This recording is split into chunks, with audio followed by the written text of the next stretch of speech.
Olá, como vai? Estamos aqui novamente falando sobre a sua saúde, sobre a saúde da sua família e trazendo mais um assunto super importante. Hoje, eu e a Brenda, nutricionista, estamos de azul em comemoração ao mês do autismo, ao mês da consciência sobre o autismo. E a Brenda vai esclarecer algumas dúvidas com relação à alimentação, né? Não sei se vocês sabem, os autistas, além de ter uma dificuldade de se socializar, eles também têm uma seletividade alimentar. E é sobre isso que a gente vai falar um pouquinho e sobre também o que a pessoa pode, o que a mãe, o que o pai, o que a família, como que ela pode conduzir essa questão alimentar dentro da casa dela para facilitar, para desenvolver, para ajudar, né, Brenda, no desenvolvimento do autista. E para falar sobre isso e outros assuntos que envolvem o transtorno do espectro autista, eu convidei a Brenda Araújo, que inclusive tem um familiar, ela tem um sobrinho que é autista e estuda muito sobre essa questão alimentar na vida do autista. Brenda, muitíssimo obrigada por estar aqui com a gente. Eu que agradeço pelo convite, é um assunto muito importante a gente discutir, ainda mais esse mês, que é o mês da conscientização, e eu que convivo com um parente em casa que tem o transtorno do espectro autista, vejo a necessidade de falarmos mais sobre isso. Brenda, nós sabemos que os autistas, eles têm comportamentos característicos e uma grande dificuldade de comunicação e de socialização. Além disso, eles também têm uma seletividade alimentar, né? E é onde as famílias sofrem muito, ou as pessoas que ainda não receberam um diagnóstico, as famílias também sofrem porque não sabem como lidar com aquilo. Você pode explicar um pouquinho pra gente, por favor, o que é a seletividade alimentar? A seletividade alimentar é quando a criança é muito rígida e muito inflexível com mudanças no hábito alimentar, incluindo o horário em que se alimenta, o local onde realiza as refeições. E geralmente o autista, ele tem uma seletividade alimentar variada, às vezes por alterações de cor, de textura do alimento, então ele tem necessidade de sentir o creque-creque, ou ele tem necessidade de uma textura mais pastosa, mais líquida. E em relação a também gelado e frio, gelado e quente, a temperatura, às vezes também o autista tem a seletividade alimentar em relação a isso. Alguns autistas não toleram alimentos gelados e nem muito quentes, cada um é um. Algumas seletividades alimentares também podem aparecer devido a deficiências nutricionais, tá? Então a gente encontra aí alguns autistas com vontade de comer sabonete, vontade de comer shampoo, e isso pode estar relacionado a uma deficiência nutricional que gera essa vontade, igual gestante, que às vezes tem vontade de comer terra, comer sabão, também pode ser por uma deficiência nutricional. E às vezes também eles têm seletividade alimentar por aquilo que tem poder viciante. Então se você der muito açúcar, muitos alimentos com muito corante, com muitas farinhas refinadas, qualquer coisa com muito carboidrato que cause vício, a criança tende a só querer aquele tipo de alimento. Isso também prejudica essa seletividade alimentar. Como os familiares devem agir com relação à seletividade alimentar deles? Primeiro, dando exemplo. A gente sabe que é difícil até a gente modificar o nosso hábito alimentar, então aquela criança é ainda mais difícil. Então a gente tem que dar o exemplo porque são crianças muito inteligentes e que prestam atenção em tudo ao redor delas. Então você tem que comer na frente dele se você quer que ele coma também. Segundo é ser consistente. O autista ele precisa ter uma certa constância, né? Ele gosta de hábito, ele gosta de rotina naquilo. Então se você quer que ele aprenda a comer determinado alimento novo, primeiro você coloca na mesa, longe dele, e ele vai observar. Dali uma semana você coloca aquele alimento um pouco mais próximo dele, ainda na mesa. Dá um tempo, você coloca no prato dele, se ele tolerar. Se ele aceitou pelo menos no prato, por mais que ele não experimente, pelo menos ele vai começar a conviver com aquele alimento no prato dele. Com o passar do tempo, ali uma semana, leva um certo tempo. Você pode pedir para ele passar na boca, ele sentir o cheiro, ele conhecer aquele alimento. Isso varia de autista para autista, né? Alguns aceitam com facilidade, alguns não.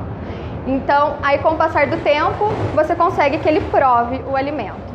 Se de repente ele não aceitar aquele alimento da forma como você está oferecendo, você pode modificar a preparação. Então, se de repente for uma cenoura e ele não aceitou ela crua, você pode cozinhar. Não aceitou ela cozida, você pode dar em forma de suco, no bolo. Tem outras alternativas para a gente tentar fazer ele aceitar melhor esse alimento. Não fazer negociações.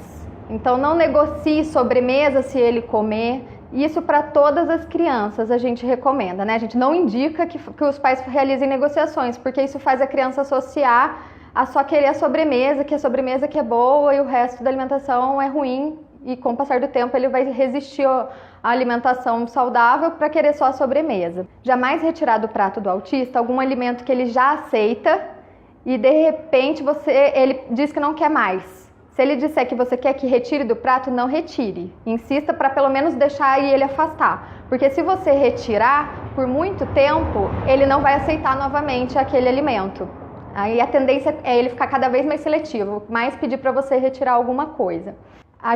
Como eles já são seletivos, é importante que os pais prestem atenção para a rotina alimentar da família não ser muito restrita, né? Não ser monótona, porque senão mais esse autista só vai reconhecer determinados alimentos e não tolerar outros. Então é importante a variedade alimentar, né, na casa como um todo. Deixar sempre o prato atrativo, bonito, colorido, porque senão ele também pode tender a só querer o prato branco ou o prato marrom.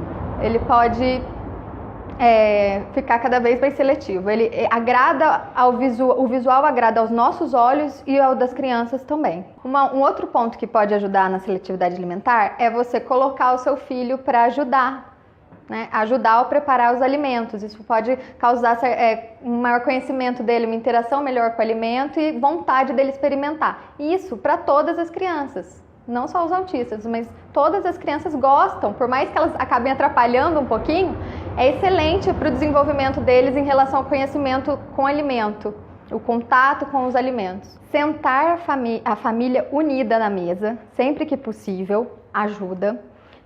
Quando tiver muito difícil, chamar alguém de fora. Chama uma madrinha, chama um tio, chama uma tia, para ajudar a tornar aquele momento mais comunicativo, mais alegre, distrair um pouco o foco sensorial dele no prato. E aí, dando uma disfarçada, ele acaba não ficando tão rígido em ficar excluindo determinados alimentos. É importante também tomar cuidado com telefone, com campainha, qualquer coisa que possa atrapalhar o momento, que possa tirar o foco dele com a comida. Ainda mais se for um autista bem ruim assim, nesse ponto da alimentação. Agora, já a televisão, que a gente não recomenda, né? Não recomendamos que as pessoas comam em frente à TV. Mas no caso do autista, assistir o desenho preferido enquanto come, às vezes pode tirar um pouco o foco extremamente rigoroso dele da alimentação. Às vezes pode dar uma distraída e ele aceitar melhor. Então pode ser uma estratégia interessante no caso do autista. E uma última dicasinha é enriquecer as preparações. É muito difícil, no caso do autista, você conseguir colocar alguma coisa no prato dele que ele não note. Mas se você conseguir, seria interessante. Se ele realmente é muito difícil, então colocar a beterraba no feijão, a abóbora, colocar outros alimentos no meio da carne, é uma forma de enriquecer o prato e ele aceitar melhor, se ele não notar a diferença, né? Você recomenda suplementação alimentar para os autistas que se alimentam mal? Sim, eu recomendo suplementação nutricional para os que não se alimentam tão bem, só que sempre com o suporte de um profissional, porque o autista já tem um déficit na desintoxicação do organismo dele. Então tem que tomar muito cuidado, tem que observar bem a ficha técnica desse suplemento, porque alguns suplementos podem estar contaminados, não serem de tanta qualidade, tem que saber observar a embalagem, a forma como você vai dar, qual o melhor momento para ser melhor absorvido esse suplemento. Então é importante o acompanhamento de um profissional na suplementação. Hoje em dia se fala muito em dietas que melhoram a qualidade de vida do autista. Um exemplo de dieta seria ela sem glúten e a sem lactose. Existe algum estudo que comprove cientificamente esse resultado? O que se sabe hoje em dia em relação a isso é que o intestino do autista é muito sensível. Não só o dele, como o de muitas pessoas. E existe uma ligação muito grande entre o nosso intestino e nosso cérebro. Então, a proteína do trigo, que seria o glúten, e a proteína do leite, que seria a caseína, são proteínas conhecidas por serem inflamatórias. Por isso, se nota uma melhora, né, em pacientes que retiram o glúten e a caseína da dieta, né, o leite. E como o autista tem um intestino mais permeável, é como se fosse uma barreira, e o intestino funciona como uma barreira, e essa barreira estivesse com vários buracos. E essas proteínas conseguem atravessar através desses buracos e atingirem a corrente sanguínea, levando a uma sensibilidade, uma hipersensibilidade da pessoa, uma reação alérgica àqueles alimentos. Com isso, pode afetar o sistema neurológico.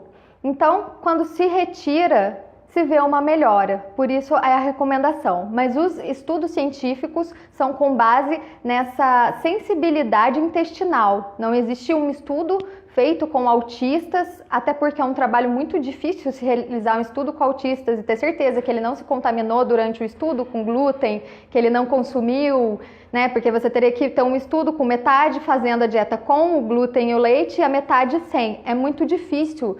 É um estudo que mexe com crianças, então seria um estudo muito... Eu não conheço nenhum estudo desses, mas se vê uma grande melhora naqueles que conseguem tirar. Lembrando que é importante, quando você retira uma certa classificação de alimentos da sua alimentação, trocar por outras. A nossa dieta atualmente é baseada, a nossa fonte de carboidrato é baseada em glúten, né, trigo, e muita gente retira proteína do leite, né, consome muito leite como fonte proteica. Então, se você vai retirar isso da alimentação, é importante você fazer uma substituição. Então, se você vai parar de consumir carboidratos que tenham glúten e proteínas que tenham caseína, você tem que substituir por outras fontes alimentares. Por isso, a ajuda do profissional, incluir batatas, incluir outros alimentos, outras fontes proteicas, sem que haja um déficit nutricional na criança. Brenda, conta pra gente, você indica a realização de exames antes da prescrição de uma dieta sem glúten e sem lactose? Restritiva? Em relação a isso, qual o problema? Esses exames são caros, né? São extremamente... o custeio deles é bem alto. Então é difícil todas as famílias terem acesso a esse tipo de exame. E às vezes a criança pode sair perdendo porque você não tenta uma coisa nova com ela, porque você ainda não tem o exame comprovando se ela tem, se ela não tem. Então, eu acredito muito na dieta que você melhora ela e observa aquela criança. Porque às vezes pode até dar que ela não tem, mas ela tem uma melhora com você retirando, né? Então eu acredito muito mais na prática do que na teoria. Se você tem dinheiro para fazer o exame e já saber a genética do seu filho, os polimorfismos que ele pode vir a ter, que ele tem, é interessante. Até no caso da suplementação ajuda. A gente pode escolher diferentes formas de suplementar. Agora, se você não tem condições, mesmo assim, corre atrás de fazer alguma coisa que você pode ver uma melhora na... A gente fala muito na língua da saúde, né, a linguagem da saúde, que a clínica é soberana. Por mais que o exame tenha dado assim, assim, assado, a pessoa está se sentindo mal. Então, a clínica é soberana. Porque referência é uma coisa que não, cada um tem a sua. Às vezes, um tanto de colesterol para você já é ruim e para mim não. O mesmo vale no caso dos autistas, até para esses exames. Então, eu acredito muito na melhora clínica. Você viu a melhora clínica? Então, continua. Brenda, e para finalizar, se você pudesse dar um conselho com relação à alimentação para as mães e para os pais de autistas, qual conselho seria? Seria para ter muita paciência e muito amor, porque é disso que eles precisam. E ter uma alimentação variada, dar o exemplo, não criar um momento de tortura para a criança porque ele não está comendo, porque ele não está aceitando, ter muita paciência, tentar tornar mais agradável, brincadeiras, se ele levanta muito da cadeira, levanta também, para ele dar risada, mas não ficar criando um momento de tortura e de muita frustração para a criança. Quem está frustrado são os pais e não as crianças precisam de paciência e de amor. Poxa, Brenda, aprendi muito hoje com você, muita informação bacana. Eu acredito que quem estiver assistindo a gente também vai aprender muito. E eu queria te agradecer imensamente por todo esse teu conhecimento. E eu queria falar para vocês que a Brenda ela tem consultório em Cruzeiro e ela também atende aqui em Lorena. Então nós vamos deixar os contatos dela para vocês aqui na tela. Quem tiver alguma dúvida, quiser fazer uma consulta com ela, é só entrar em contato e agendar. Muito obrigada por você acompanhar o nosso canal. Se você gostou do vídeo, curte, compartilha, comenta com os amigos, marca os amigos aqui embaixo dessa publicação que você vai ajudar a disseminar o nosso trabalho. Obrigada, até mais!